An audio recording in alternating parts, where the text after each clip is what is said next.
Estimados compañeros, reciban un cordial saludo en nombre de nuestro equipo de investigación documental. Hemos abordado como tema de investigación el Círculo de Viena y el positivismo lógico. Los autores de esta investigación son Alba Carusi, Carlos González y quienes habla Yanari Carballo. Se puede afirmar que la filosofía de la ciencia surge como una disciplina con especificidad propia y se profesionaliza en el periodo de anteguerras, a partir de la conformación en los años 20. Fue en el año 1929 cuando pasaría a denominarse oficialmente Círculo de Viena.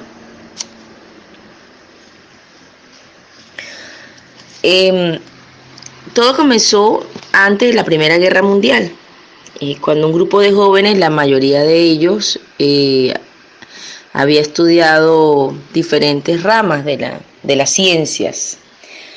Habían físicos, matemáticos, estudiantes de ciencias sociales.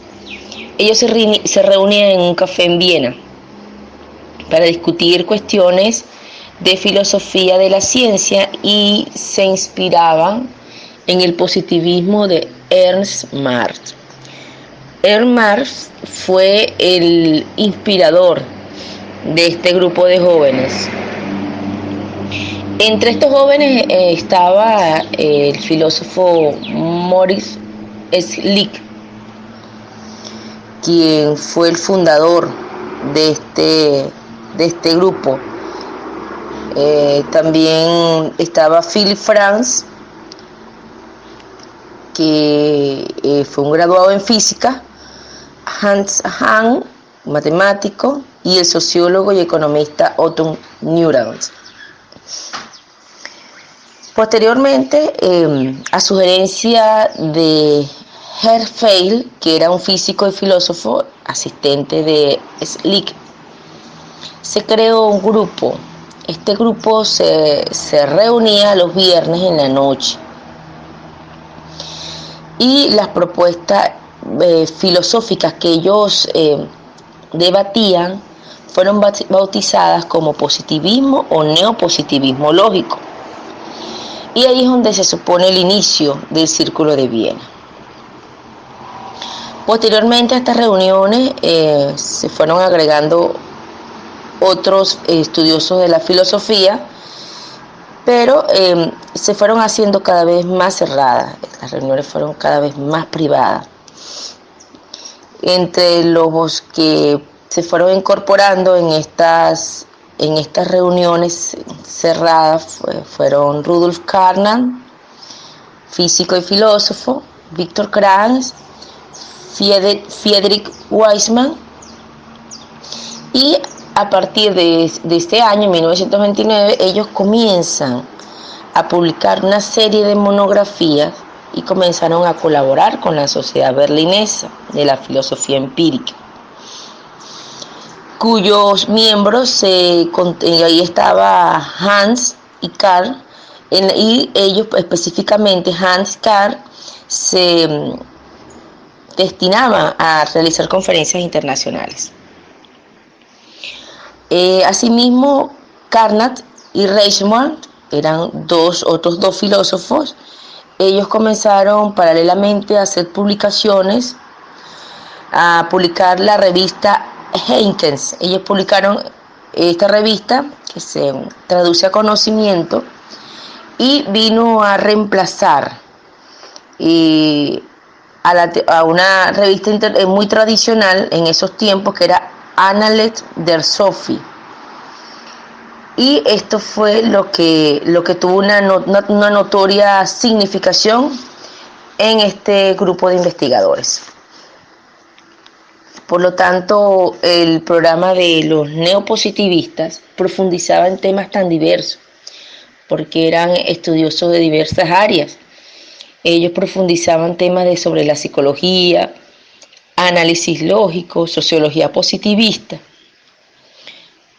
Por lo tanto, el programa neopositivista se caracterizó definitivamente por un rechazo frontal a las concepciones metafísicas y teológicas, así como al uso del análisis lógico como método de validación de los resultados experimentales.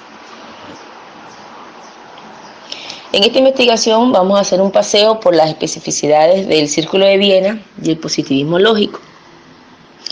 Esto con el fin de generar posteriormente conclusiones sobre los aportes de los científicos de la época que han contribuido con la formación de este conocimiento universal. Entonces vamos a entrar más hacia lo que es el Círculo de Viena y el positivismo lógico. El Círculo de Viena surge entonces por la necesidad de fundamentar la ciencia a partir de las concepciones y sentidos de la filosofía de la ciencia que había ganado en el siglo XIX.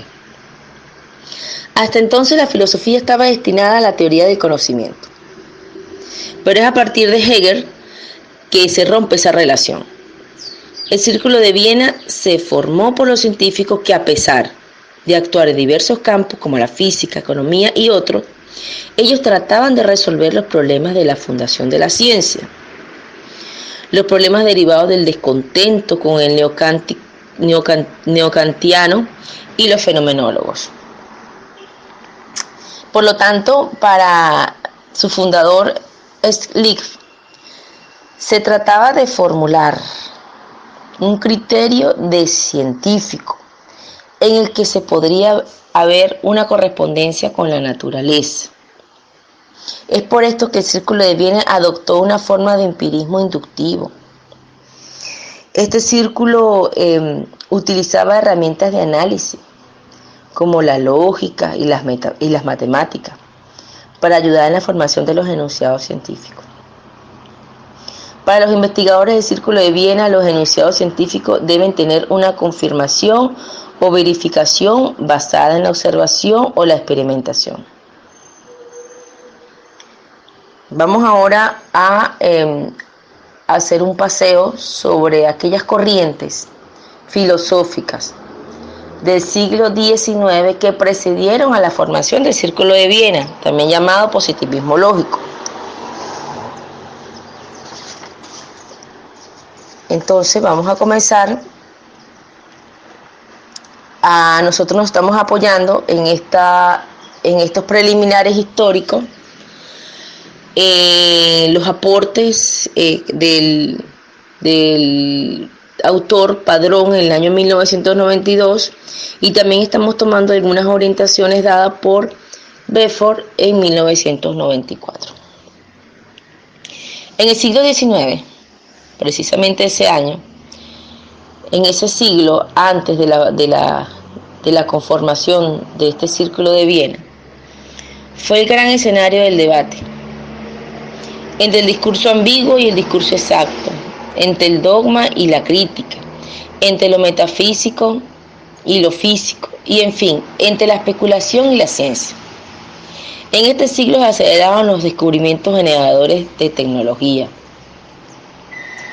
Pero por otra parte, el dogma, el escepticismo y el pensamiento ambiguo recibieron un fuerte impulso de parte del romanticismo, el cual pregonaba la desconfianza en la razón y en la capacidad sensorial a favor del sentimiento, a favor también de la intuición y de la emotividad. La interpretación racionalista del conocimiento científico, asociada comúnmente al método deductivo de descubrimiento y comprobación, en este enfoque se destacan los filósofos y científicos de la época helenística clásica, los filósofos escolásticos y ciertos pensadores que conjugaron la filosofía con la lógica y la matemática. Además de esto, el empirismo viene a privilegiar el método inductivo. Este método inductivo fue desarrollado principalmente por filósofos ingleses. pero fue el empirismo inductivo mucho más que el racionalismo deductivo el que permitió evidenciar mayores aportes tecnológicos. De hecho, la tradición empirista ha sido antagonista a la metafísica. Además de esto, ha dado a la ciencia un alto valor como medio de adquisición de conocimiento. De ahí que el empirismo inductivo, bajo ciertos cánones identificados con la palabra positivismo, se convirtiera en la primera y más influyente interpretación del conocimiento científico en el año 20. Entre los pensadores vamos a hablar un poco de los aportes de estos pensadores que estaban inmersos en esta corriente del positivismo lógico. Como ya se había dicho, pues este está presidido por Maurice Schlick, entre otros miembros. También está Rudolf Carnap, Otto Neurath, Friedrich Waismann, Philipp Frank, Ernst Herzfeld, Viktor Clark, Felix Kaumann y Kurt Gödel, entre otros. Vamos a comenzar por explicar algunos de ellos, los que dieron más aporte a esta corriente. Y entre estos tenemos a Wittgenstein, que dice que el pensamiento suele dividirse en dos fases bien marcadas. La primera se fundamenta en el Tractus y la segunda con las investigaciones filosóficas. Él habla del Tractus, deja claro que el objeto de la filosofía no es el de elaborar sistemas con verdades cerrados, sino de descubrir una actividad clarificadora tendiente a establecer una discusión entre problemas genuinos y problemas carentes de sentido nacido de formulaciones lingüísticas erradas. El otro pensador que vamos a nombrar es Hans Reinhardt. Él postula que el conocimiento es un hecho sociológico de antemano y tiene dos tareas, la tarea descriptiva y la tarea crítica. Todo lo construye el conocimiento, sus métodos, su procedimiento de investigación y su lenguaje está dado ante nosotros tal y como cualquier otro hecho sociológico, que es lo que aportaba él. Por ejemplo, él habla de las costumbres sociales, las instituciones políticas y religiosas. Este investigador pues marca estas dos tareas, la descriptiva y la crítica. Dice que la descriptiva describe el conocimiento tal y como es, está interesada en la estructura interna del conocimiento, y la crítica examina el sistema de conocimiento acerca de su validez, fiabilidad. La llamamos normalmente análisis de la ciencia. Estos son los aportes de este pensador. El otro que tenemos es Alfred Huxley. Él sostiene un enunciado cognitivamente significativo. Solo si posee un método de verificación empírica o es analítico. Así que la filosofía como tal debe pasar de ser un supuesto cuerpo de proposiciones a un método de análisis lógico de los enunciados de la ciencia. Dice que los enunciados típicamente filosóficos no cumplen con ninguno de los requisitos. Él habla de dos métodos de verificación. La empírica dice que puede poseer un método de verificación empírica o analítico. Vamos con el otro que es el último, que es el Maurice Schlick, que es quien dio quien fundó esta corriente. Él aceptó identificar la metafísica con una perversión del lenguaje, si se parte de la base de que todo conocimiento corresponde y ha de ser vertido en dos tipos de juicio: las cuestiones de hecho, que versan sobre acontecimientos existentes y que son conocidos a través de la experiencia, y las cuestiones de sentido, que es reflexionar y análisis sobre el sentido que le damos a los hechos. Es decir, trata de cuestiones meramente lingüísticas, que se sustraen a la cuestión de la existencia y que nada puede decir sobre ellas. Esta es toda mi exposición, muchísimas gracias. Continuamos con otros compañeros. Buenas tardes, continuando con la temática Mi nombre es Alba Carusí. Las raíces del positivismo lógico. El positivismo lógico del Círculo de Viena hunde sus raíces en dos elementos fundamentales. Una de ellas es la concepción de la verdad de Aristóteles y el empirismo clásico de Hume. La teoría de la verdad de Aristóteles, la concepción clásica de la verdad formulada por Aristóteles, anunciada con una correspondencia entre el decir y el ser. El Círculo de Viena reformuló esta concepción y estableció ahora que la concepción de la verdad era una correspondencia entre proposiciones y hechos.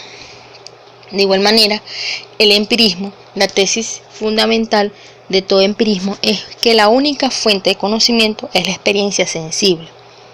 El positivismo lógico es un desarrollo ligado a la gran corriente de los filósofos empiristas ingleses como Locke, Berkeley, Hume y Mill, cada uno en sus respectivos años. Por consiguiente, el proyecto del Círculo de Viena y su fuente de inspiración, según Padrón, señala que las posiciones del Círculo de Viena estuvieron directamente influenciadas por 4 antecedentes básicos, los primeros 2 de carácter filosófico, el tercero de carácter histórico y el otro de carácter instrumental.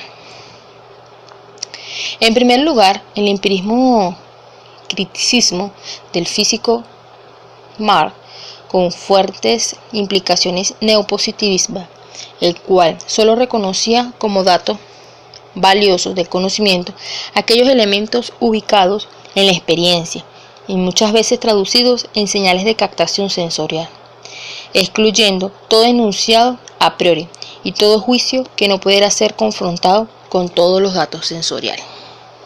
En segundo lugar, las posiciones de Viena se apoyaron en el análisis lógico del conocimiento, así como también sus tesis sobre la naturaleza analítica de la lógica, de la matemática, de sus críticas a la filosofía especulativa. En el tercer lugar, se puede mencionar que es como una influencia de tipo histórico. La revolución de la física cuántica fue interpretada como una demostración del carácter analítico de la ciencia, de la fuerza del pensamiento riguroso, orientado hacia los hechos observables y hacia los mecanismos de comprobación.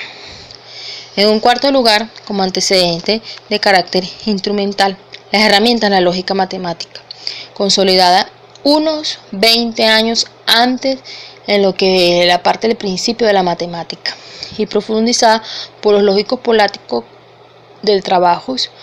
Hilbert ofrecieron al Círculo de Viena un importante aparato para traducir datos de conocimiento empírico a un lenguaje preciso, riguroso, que coincidieron como modelos del lenguaje científico. De allí las expresiones de empirismo lógico, con que se identificó el círculo. La lógica de Russell había distinguido entre otros hechos preposiciones atómicos y hechos preposiciones moleculares. El positivismo lógico y sus características, siguiendo con el mismo orden de ideas, primero se debe definir lo que es positivismo. Positivismo es una corriente filosófica que afirma que el único conocimiento auténtico es el conocimiento científico y que tal conocimiento solamente puede surgir en la afirmación de las teorías a través del método científico. El positivismo se deriva de la epistemología, que surge en Francia a inicios del siglo XIX, de la mano del pensador francés Simon, de Augusto Comte y del británico Mill, que se entiende y desarrolla por el resto de Europa. En la segunda mitad del siglo XIX, uno de los principales precursores del siglo tanto XVI-XVII fue el filósofo político, abogado, escritor y canciller de Inglaterra, Bacon. Según Pineda, todas las actividades filosóficas y científicas durante esa fecha se debían efectuarse únicamente con el marco del análisis de los hechos relevantes, verificados por la experiencia. De igual manera, su finalidad es explicar, predecir, controlar fenómenos, verificar teorías, leyes para regular dichos fenómenos o dichos actos que se estén ocurriendo. En cuanto a la influencia de Comte, algunos autores hacen coincidir el inicio del positivismo con la publicación de su obra Curso de Filosofía Filosófica, un hecho sumamente importante para la época. donde se define la concepción del mundo, modos de conocerlo. El mundo natural tiene una existencia propia. En definitiva, todo lo que es la parte del positivismo del conocimiento consiste en la explicación de las leyes inmutables, leyes de los sistemas sociales que se obtienen identificando las relaciones causa-efecto del investigador. Y en las ciencias sociales se adhiere a lo que es a las dos posiciones existentes sobre la naturaleza del conocimiento: la hipótesis ontológica, fenomenológica, la aceptación importante de lo que son los principios y del mundo social, hace que el objetivo del conocimiento sea esclareciente de las leyes universales que rigen el sistema social. En síntesis, las características básicas del pensamiento lógico son un empirismo total, en el cual se apoyan recursos de la lógica moderna, los logros de la física moderna. Desde el punto de vista metodológico, las ciencias empirísticas están basadas en la inducción. Otra de las características es un empleo de la lógica simbólica, usada como un instrumento para deslindar lo que existe en los distintos lenguajes y sus relaciones, tanto en sus aspectos formales, es decir, la sintaxis lógica, como en su contenido, referencia a lo cual es la semántica. Otra característica es un rechazo hacia lo que es la metafísica y la teología. En líneas generales, lo que es el pensamiento de la Ilustración de los pensadores del Círculo de Viena, ya formados en el eclecticismo, fomentaron un repudio hacia la metafísica por estar fuera de lo que era concebido como lo sensible y empírico. La acusación básica contra la metafísica estaba centrada en que sus proposiciones carecían de significado, es decir, las proposiciones de la metafísica carecen de sentido, en virtud de que no tienen relación con los hechos, ya que éstas no están construidas en base a las proposiciones elementales. Una cuarta característica se menciona lo que es la restricción del dominio de la filosofía. El espacio de acción de la filosofía fue casi literalmente reducida a la tarea de eliminar sus propios problemas. Un fisicalismo. Todos los enunciados empíricos pueden ser expresados en el lenguaje de la física. Este es uno de los fundamentos teóricos a favor de la unidad de la ciencia. Esta propuesta inicia lo que es un lenguaje fisicalista. Estuvo ligado por los cambios dramáticos de la física. Las 3 primeras décadas del siglo XX fueron esenciales para ese proceso. Igualmente, las principales teorías de la relatividad de Einstein y la mecánica cuántica. Por consiguiente, todo lo que tiene que ver lo que es las raíces del pensamiento lógico en el Círculo de Viena son de importante concepción clásica, enunciada por lo que es Aristóteles y enunciada principalmente por el Círculo de Viena. Esta concepción permite o establece distintas correspondencias basadas en lo que es hecho en las realidades. Igualmente, esas raíces de esos elementos que permiten contactar, enunciar, predecir, todo lo que tiene que ver con el empirismo. Y por supuesto que lo que es el proyecto del Círculo de Viena, como su nombre lo indica, es algo de inspiración, algo que da más pie a lo que se quiere, dentro de los cuales se toma en cuenta las posiciones y las preposiciones de dicha círculo para lo que estaba en esa época. Los filosóficos, tanto en la parte histórica como en la parte instrumental, formaban una gran expectativa, y dentro de ellos se pudo mencionar que fueron unas fuertes implicaciones tanto positivistas como neopositivismo. Como sus datos son muy válidos, y dentro de lo que es el conocimiento, lo que son los elementos ubicados en esa ciencia de la experiencia y por supuesto traducido a lo que es la parte del conocimiento, correlación, porque incluye lo que es la prioridad y lo que quiere ser confrontado a los datos sensoriales. Por consiguiente, las preposiciones del Círculo de Viena se apoyan en lo que es un análisis lógico del conocimiento, de igualmente lo que es la lógica matemática, la filosofía, se, se dice también lo que es la filosofía especulativa. Y de igual manera, la influencia de todo lo que tiene que ver con la parte histórica, la revolución, tanto la parte física, un carácter analítico basado en la ciencia, en la fuerza del pensamiento. Por supuesto que con hechos observables, verificables, hacia lo que es la comprobación de lo que se está diciendo o de lo que se está haciendo.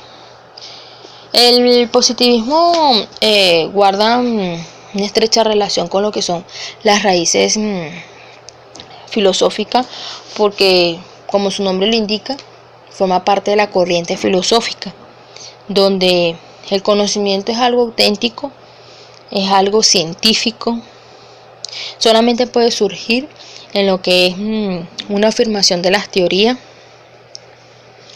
a través de lo que muchas veces se conoce lo que es el método afirmativo, y deriva de lo que es la parte epistemológica, donde se extiende muchas veces a lo que es la parte en Europa y en la mitad del siglo XIX. Igualmente, todas las que son las actividades tanto filosóficas, científicas, deben de efectuarse únicamente en el marco del análisis de los hechos tanto verificables por la experiencia y sin dejar a un lado lo que es la parte de explicar las leyes en cuanto a la influencia de Comte. Igualmente se menciona lo que es el curso de la filosofía positivista como una concepción tanto del mundo de lo que es como el mundo de lo que se puede conocer. Un mundo en donde es natural, donde la existencia es propia, es única.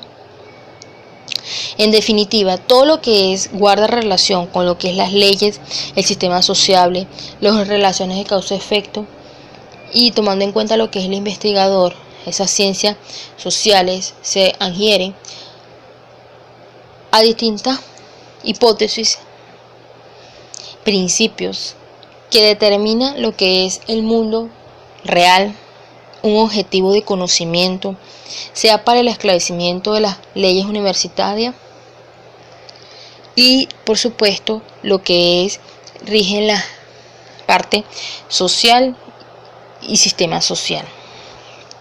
Para concluir, lo que es el pensamiento, la parte lógica de las raíces del pensamiento lógico, se toma en cuenta lo que es ese instrumento destinado a lo que es la parte del lenguaje, tanto en sus aspectos formales como en sus aspectos reales. De igual manera, lineamientos filosóficos, tanto la parte sensible, empírica, acusada en lo que es la parte de la básica y esencial del significado de proposiciones de la metafísica. Todo esto aunado a lo que es el Círculo de Viena. Muchas gracias por su atención. A continuación, compañero. Hola a todos y todas. Carlos Raúl González Díaz es mi nombre. Voy a socializar con ustedes el tema del positivismo lógico, específicamente su método de análisis. El método de análisis de estudios de esta corriente de pensamiento se denomina específicamente el método hipotético deductivo. Su nombre se debe a que dos de sus etapas fundamentales son la formulación de la hipótesis y la deducción de las consecuencias que deberán ser contrastadas con la experiencia. De una forma más pormenorizada, existen unos pasos que deben ejecutarse para poder darle cumplimiento al método. Estos se llaman fases o etapas del método hipotético deductivo. En primer lugar tenemos el punto de partida, que no es otra cosa que el descubrimiento de un problema, de la existencia de un problema y el planteamiento del mismo. En este método no se parte de hechos puros, sino de hechos problemáticos, hechos que contradicen una teoría ya aceptada o que no pueden ser explicados por ella. En segundo lugar tenemos el intento de solución mediante la invención de una hipótesis, que no es otra cosa que una aproximación o una aseveración inicial sobre los posibles resultados de la investigación. En tercer lugar tenemos la deducción de las consecuencias de la hipótesis, y que normalmente son predicciones empíricas que pueden hacerse con la ayuda de la misma hipótesis. Cuarto lugar, tenemos la contrastación de la hipótesis misma, buscando su compatibilidad con teorías ya aceptadas anteriormente y de las consecuencias de la misma. Aquí lo que se busca es tratar de confrontarla con datos empíricos que pueden ser observaciones o experimentos. De este modo, se pone a prueba la hipótesis. Si la contrastación realizada anteriormente tiene éxito, entonces pasamos a la quinta fase, que tiene que ver con la confirmación. Es decir, confirmar que la hipótesis realmente fue aceptada para que la misma pueda convertirse en ley o en una teoría. Todas estas etapas las podemos recoger en Mario Bunge, específicamente en el año 1972.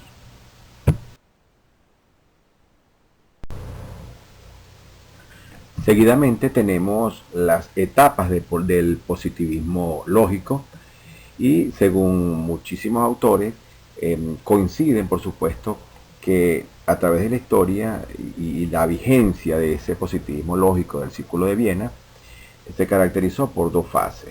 Una primera fase enmarcada en los años 1929 y 1936. Aquí se sostenía la idea de una verificación concluyente de los enunciados científicos a partir de las proposiciones elementales. Alrededor de esta idea se articularon los argumentos y las posturas originales que caracterizaron lo que fue el Círculo de Viena como tal. Una segunda fase, denominada la concepción heredada, que data después del año 1936, que debido a la dificultad sobre este punto, es preferible citar textualmente a Padrón en cuanto al siguiente planteamiento. Padrón nos expone que a pesar de su impacto inicial y de su enorme influencia, esta tesis se vieron sometidas a crítica por otros filósofos de la ciencia que, aunque coincidían en los aspectos básicos ya planteados, disentían en otros más específicos, como es el caso de King, Putnam, Tolmin, Hanson, Nagel, entre otros.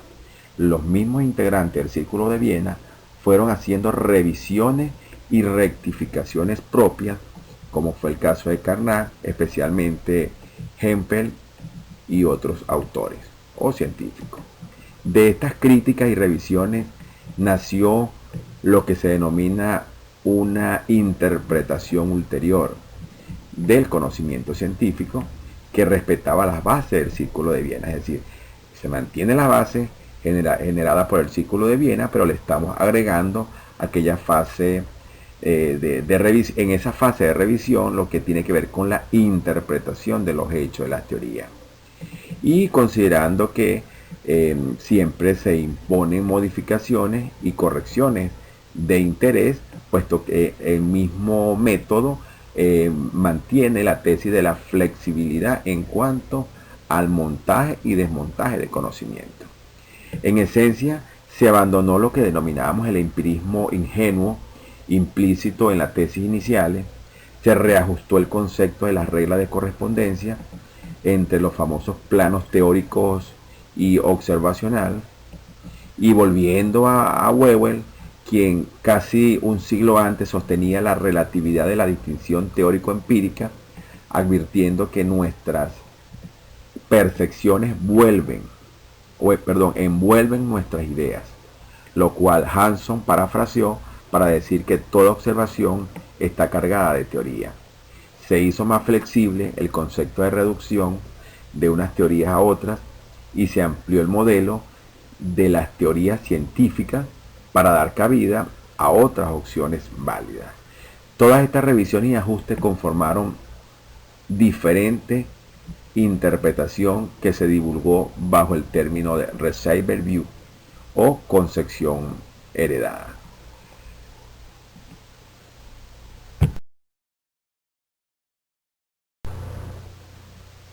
Ya en la fase concluyente de esta investigación, podemos decir con precisión que la filosofía del Círculo de Viena aboga por una concepción científica de lo que es el mundo, defendiendo el empirismo de David Hume, de John Locke, de Ernest Mach y por supuesto el método de la inducción, la búsqueda de la unificación del lenguaje de la ciencia y la refutación de la metafísica.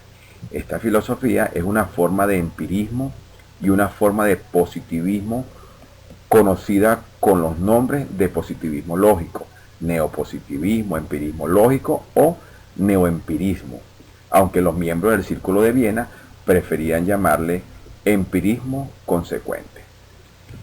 El positivismo y el empirismo lógico o neoempirismo no precisaban distinción alguna, pues disponían de criterios objetivos con los que podían responder a los que son los principios de verificación y de confirmación respectivamente. Sin embargo, tan pronto como se identifica el conocimiento con el conocimiento probado o confirmado, en cierto grado surge el escollo de tener que justificar el inductivismo como una doctrina legitimadora de las inferencias. De este escollo se ven libres las concepciones instrumentalistas que basan la aceptabilidad de criterios utilitaristas. Finalmente es posible concluir que la forma de conocimiento adoptada por el Círculo de Viena fue conocido como el positivismo lógico, y lo que sostiene la existencia únicamente de dos tipos de proposiciones significativas, la de la lógica y de la matemática por un lado, y la de las ciencias empíricas por el otro. Luego esta corriente teórica, por supuesto de conocimiento, solo reconocen como conocimiento válido al conocimiento científico, aquel que puede ser verificado por y en la experiencia. En este sentido, esas proposiciones de la filosofía tradicional en la teología, la ética y especialmente la metafísica deben ser rechazadas como carentes de sentido epistemológico. Muchísimas gracias por su atención.